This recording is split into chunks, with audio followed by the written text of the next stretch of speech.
Hello and welcome back to FT Business School. While European business schools continue to investigate ways of moving into the Chinese market, one Chinese school, Ceibs, which was set up in Shanghai 20 years ago, has turned the tables by acquiring a European business school, the L'Orange Institute in Zurich. The move by Ceibs into Europe is particularly ironic in that the school was set up in Shanghai by the European Commission. Dr. Yuan Ding is Vice President and Dean at Ceibs. Prior to this, he was a tenured faculty member of HSA School of Management in Paris, France. Dr. Ding, what is the strategy for your business school in Europe? Okay, I consider that as a natural moving back from our old route because, as you said, our school was funded by European Union and Chinese government 22 years ago. Now facing the new expectations and needs of Chinese executives, we must do this kind of step of development. I see. Europe itself, of course, is in a state of flux at the moment. Yeah. Every day in the UK, we've got news stories about Brexit and a discussion of a possible separation of Britain from the EU. Does that affect your approach to the European market? Not at all, because from the Chinese perspective, they see Europe as a very promising land, rich with its technology, innovation, brand, and experience with all sorts of how to upgrading your business, family business, management, and also, of course, technology side and manufacturing side, especially concentrating in a German-speaking country. So they see Europe as a promising land. Does it matter if it's a united Europe under the EU then, or are you saying this is more about looking just as a region?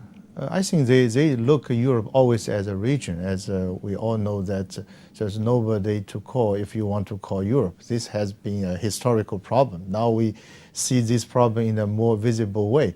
But however, from Chinese pragmatic business perspective, they see Europe as a very interesting place because, generally speaking, all European countries are very welcome and open to Chinese investors. We saw recently some huge Chinese acquisitions in Europe, and they also want to work with European companies, especially in Europe. Generally speaking, we are at the different phase after the big baby boomer period, so there is a lot of succession issue.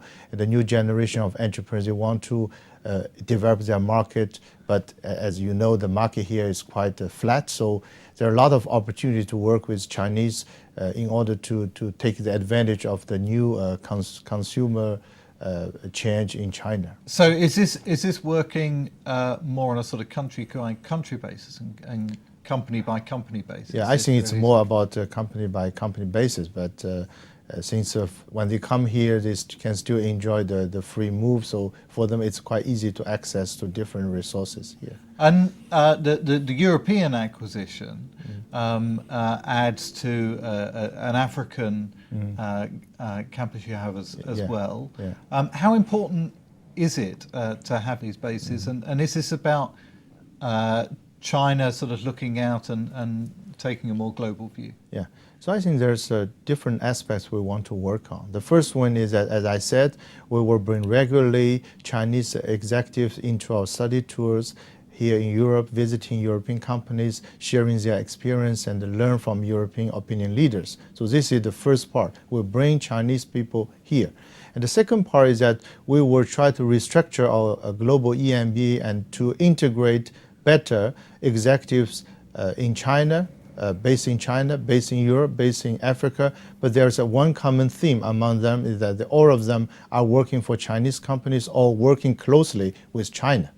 I see. Yeah. Dr. Ding, thank you very much. Thank you. Keep up to date with business school news and analysis. Go to ft.com/business education.